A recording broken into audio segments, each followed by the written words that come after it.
The Lord be with you. And with your spirit. A reading from the Holy Gospel according to Mark. Glory to you, O Lord.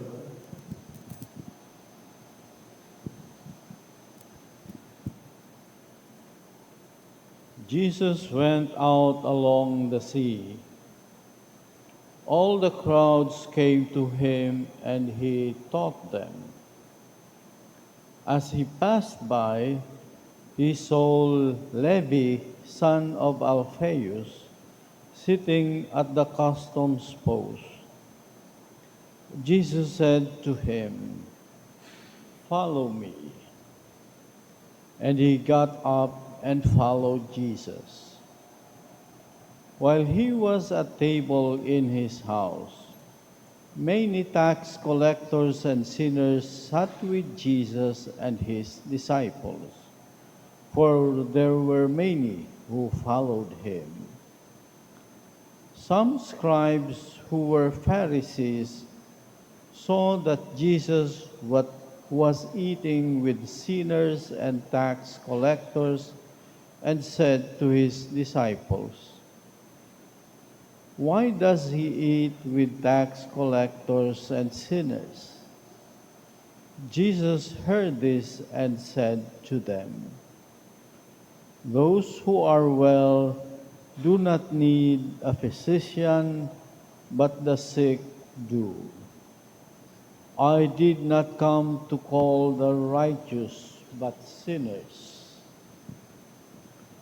The Gospel of the Lord. Praise to you, Lord Jesus Christ. Please be seated.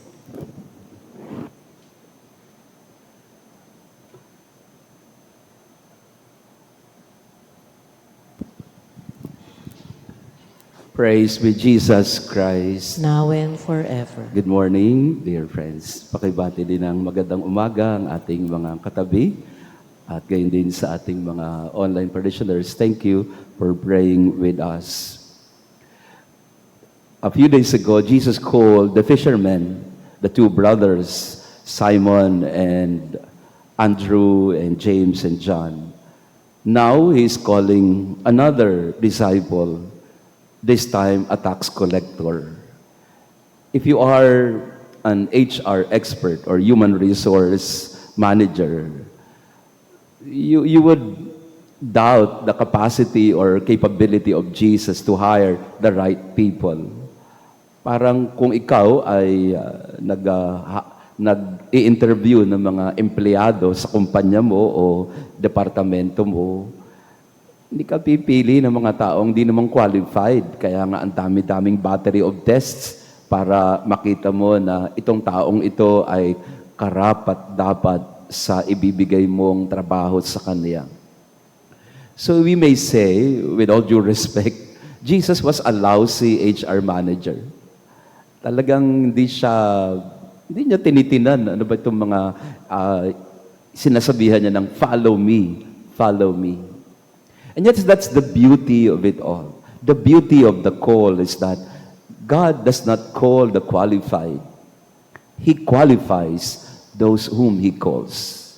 In other words, divine grace does not wait for human worthiness. Ang pag-ibig at awa ng Diyos ay hindi nakadepende sa kahandaan o pagiging karapat-dapat ng isang tao. In the diary of Sister Faustina, there's one sentence there that struck me. Sabi niya, the greater the sinner, the greater the right to the mercy of God. Mas makasalanan, mas malaki ang claim sa awa ng Diyos. And as St. Augustine would put it, no saint that has no past and no sinner that has no future. All these things, if we put them together, isa lang ang sinasabi sa atin. God came not for the righteous and the well. He came for us sinners. Pope Francis, that was his motto. First in his episcopacy, when he was a bishop, and also when he became a pope. Miserando adque eligendo. miserable, wretched, yet cold. Sa gitna ng mga kahinaan, sa gitna ng mga pagkukulang, ang awa ng Diyos at habag ng Diyos ay nag-uumapaw. Ba't mo naman tatawagin ng isang tax collector?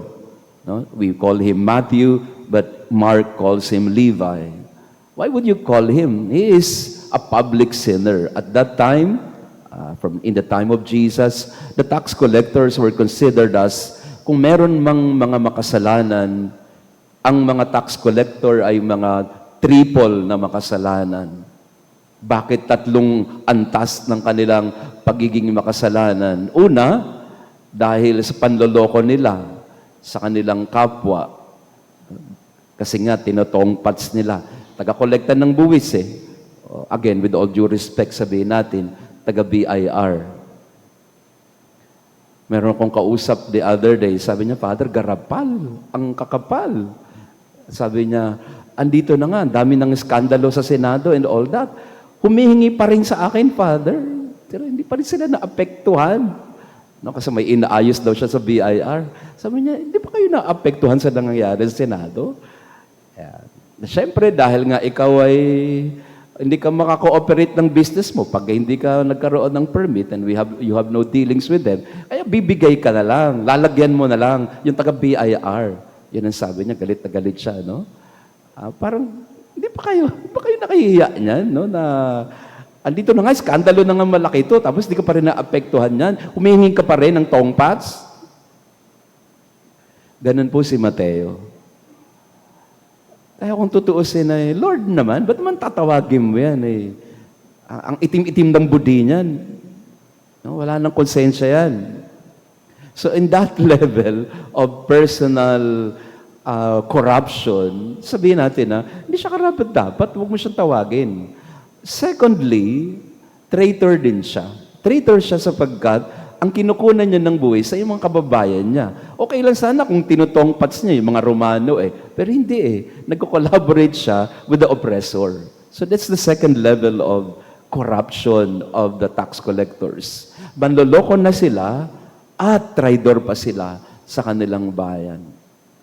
Pero ang pinakamalalim na corruption sa buhay ng mga tax collector ay wala silang hiya.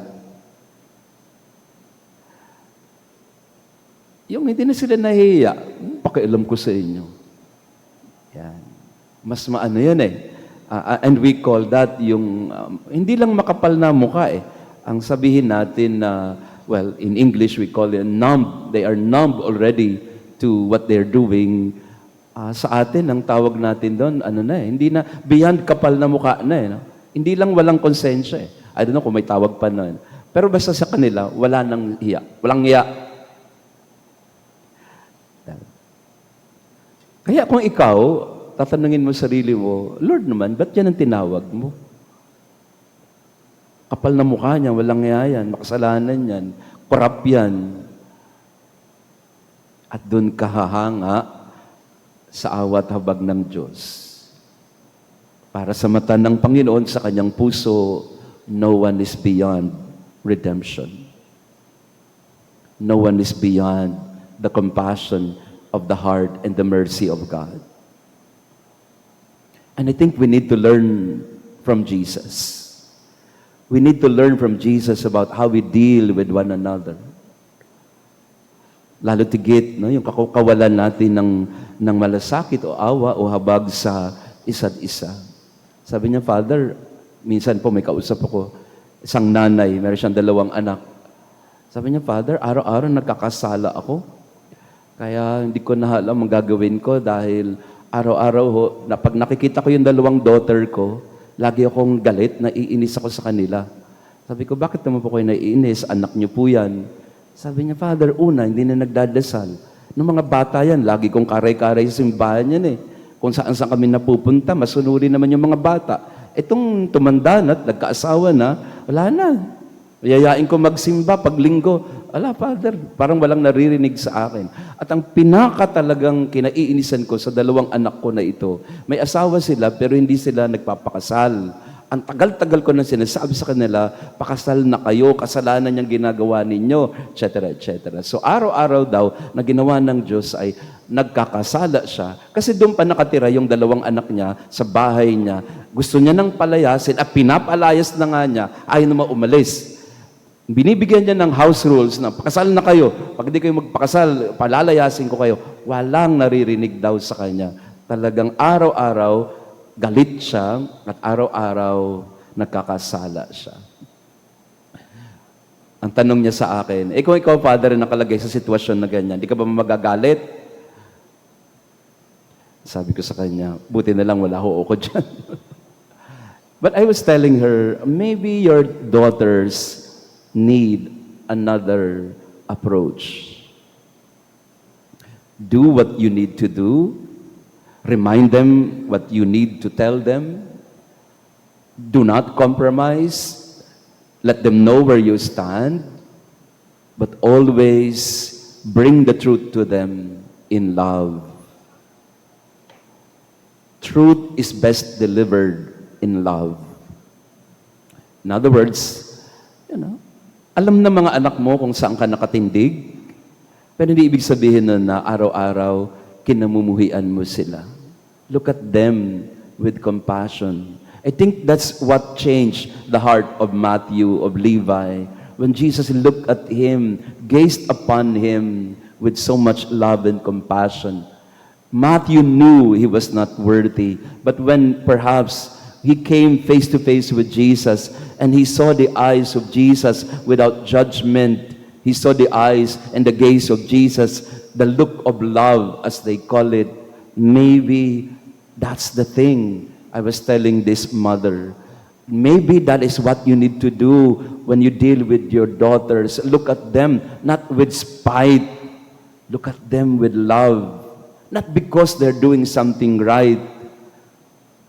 Forgiveness doesn't wait for the sinner to be worthy of the forgiveness and compassion.